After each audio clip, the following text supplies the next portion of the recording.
Kawan Kirom.com, mari kita mendengarkan sandiwara radio mantra Naga Bumi. PT Supra Perpindo Farma bersama Sanggar Cerita mempersembahkan serial sandiwara radio Mantra Naga Bumi.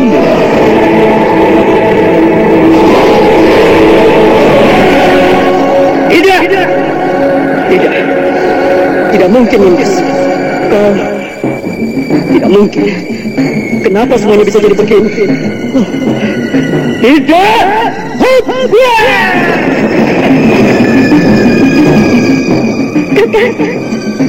Kakak Raya Geni. Kakak, kenapa kau tinggalkan aku, Kakak? Kenapa?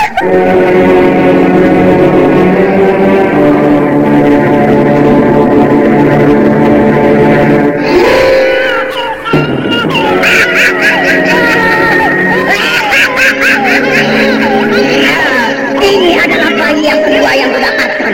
Tinggal satu lagi, dan setelah itu semuanya akan berakhir. Aku akan sempurna, dan itu berarti kematian bagi kalian semua orang-orang berjingga. Darah-darah kalian akan kupersembahkan untuk dewa kegelapan.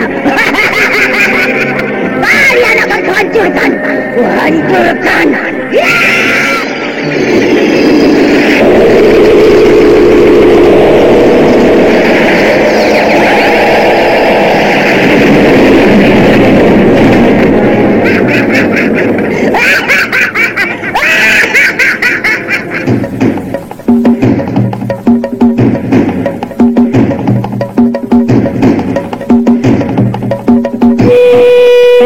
Mantra Naga Bumi, sebuah kisah misteri tentang hilangnya kitab lawang itu dan mahkota Bir, lambang keperkasaan Mataram kala itu. Penuh ketegangan, dendam, dan keserakahan, diseling dengan kisah romantis yang mengharukan.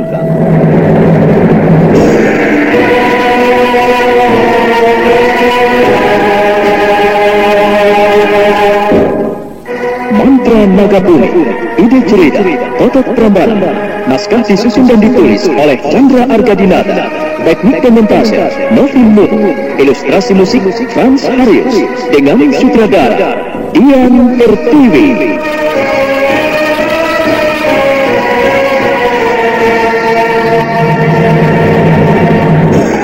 Mantra Naga Bumi kali ini menampilkan episode ke-31 dengan judul Sepasang Pedang Pembunuh.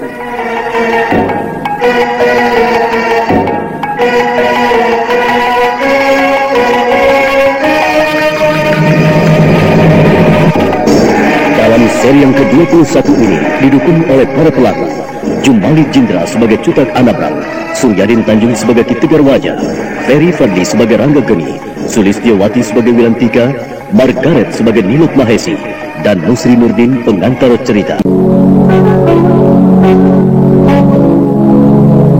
Ki Tegar Wajah terkesima sesaat, dan dia semakin terkejut saat dengar ucapan orang di depannya itu yang mencarinya.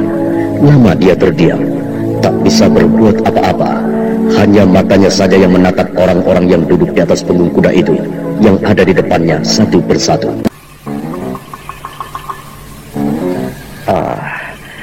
Orang dari Keraton Merak Jingga. Mereka prajurit kerajaan. Mau apa mereka masuk ke pedukuhan ini? Tidak seperti biasanya prajurit kerajaan sampai di tempat ini. Kalau tidak dipanggil oleh Ki Demang, tidak mungkin ada yang datang. Tapi sekarang mereka ramai sekali dan tidak mengenakan seragam. Apakah ada kaitannya dengan masalah Ki Barangsangan? Apakah orang itu melapor ke kerajaan atau pada teman-temannya yang prajurit? Dia menyalahkan diriku. Oh, apa yang harus aku lakukan? Maaf Kisanak, kenapa diam saja?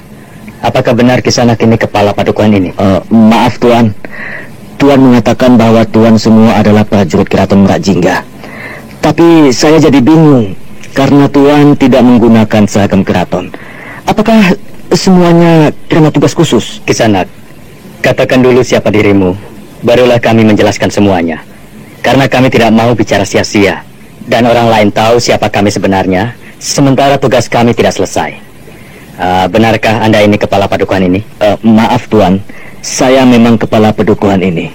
Maafkan kesalahan dan kelancangan saya. Bagus. Terima kasih atas kebaikanmu dan tidak membuat kami lelah. Oh, maaf tuan-tuan semua. Ada apakah? Kenapa Tuan begitu ramai datang ke desa padukuhan ini yang kecil dan terpencil ini? Kalau memang benar dari keraton, apakah ada keperluan yang begitu penting? Kami mencari seseorang. Karena seluruh desa dan padukuhan telah kami masuki, tapi hasilnya kosong. Maka mungkin padukuhan ini harapan kami yang terakhir untuk desa-desa di bawah kekuasaan Merak Jingga. Ini, apakah Kisanak pernah melihat orang yang ada di gambar ini?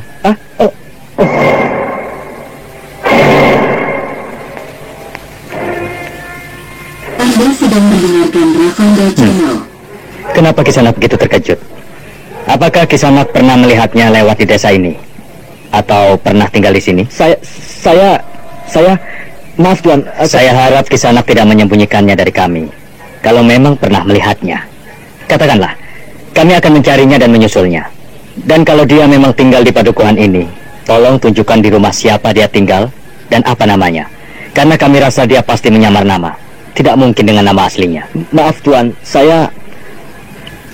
Tapi baiklah, sebelum itu, bolehkah saya tanya sesuatu? Oke, jangan takut. Kami orang kerajaan Merak Jingga. Kami orang keraton. Dan kami tidak akan berbuat sewenang-wenang. Percayalah, kami disuruh oleh penguasa Merak Jingga untuk mencari orang ini. Katakanlah.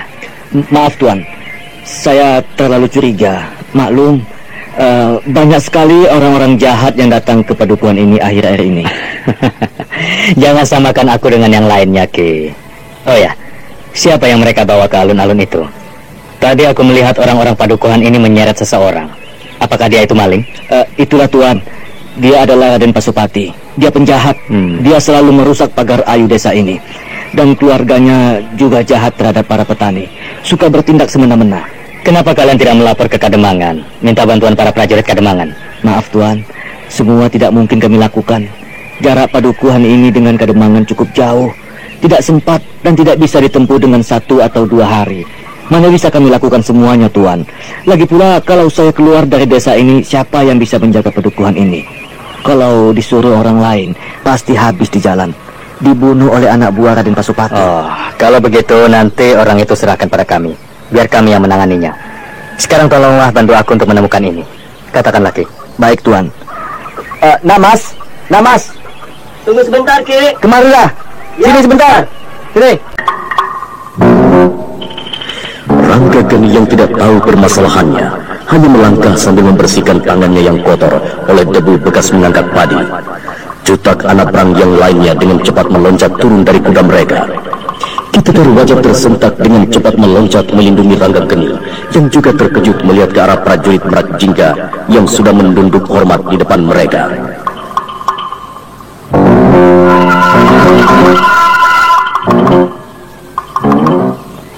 Tahan! Jangan sentuh dia! Salam yang mulia Raja Gusti Lakai Langit. Semoga Dewata Agung memberikan rahmatnya. Oh, kau? Paman Cutak. Bangunlah, Paman. Bangunlah.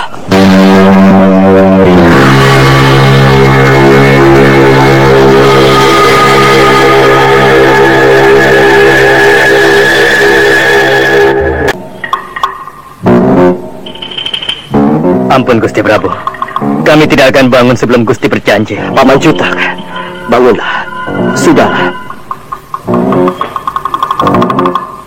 Tapi Cutak anak perang tak bergeming sedikit pun. Begitu juga yang lain.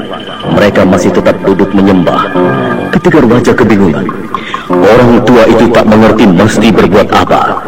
Pada akhirnya dia pun ikut menjatuhkan dirinya. Pada saat itulah Wilan Tiga tampak berlari dari rumah. Dia terpana melihat semua orang yang menyembah di depan Rangga Geni, termasuk ayahnya.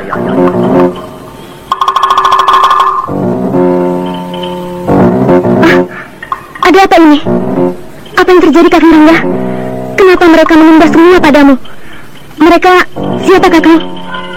Wilantika, sujud dan menunduklah di depan beliau. Beliau adalah Raja Merak Jingga. Sujudlah. Ayo lakukan. Tapi ayah... Sujudlah. Menghormatlah. Jangan lakukan, Nimas.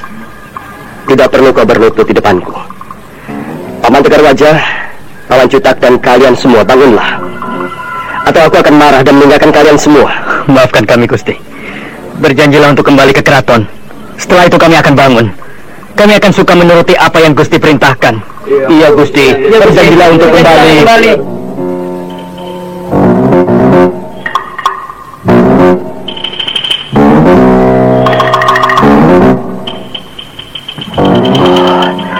Apa yang harus aku lakukan sekarang?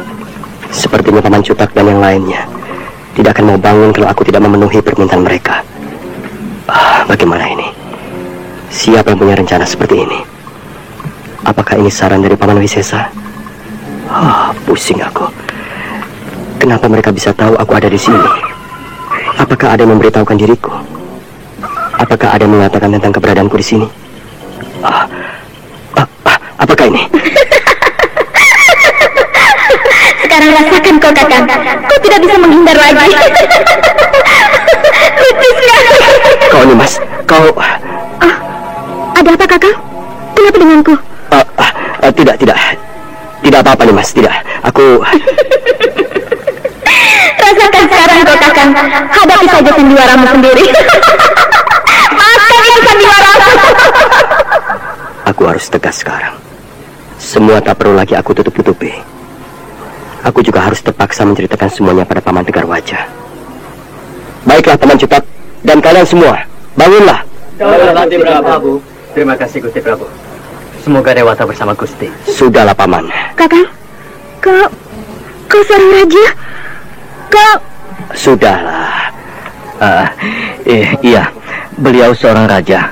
Sekarang berilah hormat pada rajamu. Tidak perlu nih, Mas. Jangan lakukan perintah ayahmu. Kalau kau yakin aku seorang raja, kini patuhi apa yang aku katakan. Berlakulah seperti biasa. Wilantika masih tak bisa berkata apa-apa, karena perubahan itu membuat dia bingung dan janggal sekali. Cutak Anabrang melihat kenyataan itu jadi kasihan pada Wilantika. Dia maju mendekati gadis itu.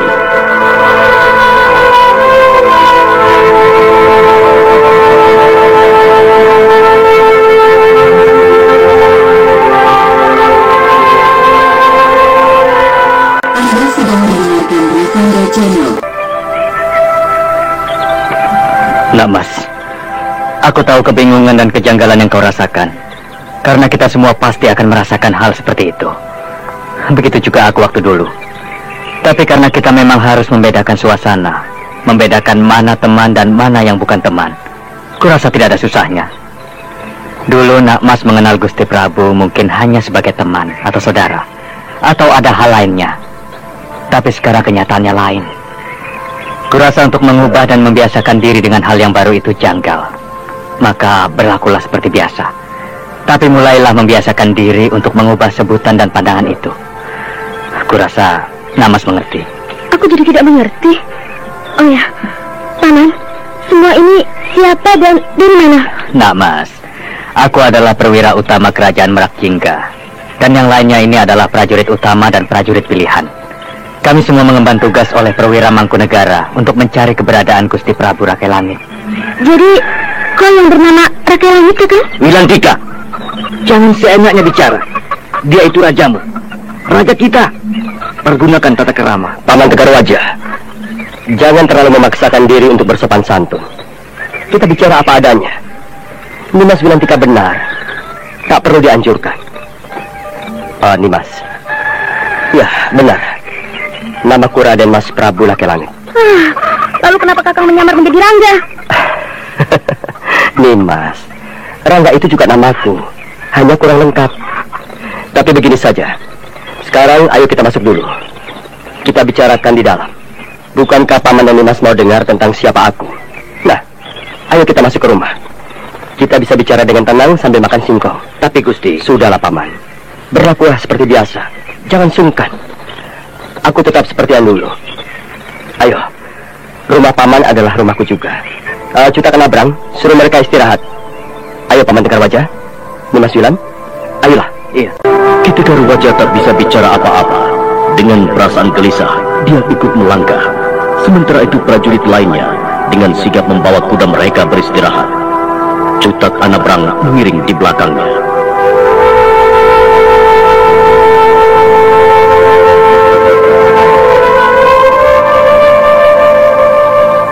Paman Cutak, tadi ada tawanan yang kami lumpuhkan. Sekarang sedang dibawa ke alun-alun Padukuhan. Sebaiknya Paman tangani dan bawa ke keraton atau Kademangan terdekat untuk diadili kesalahannya.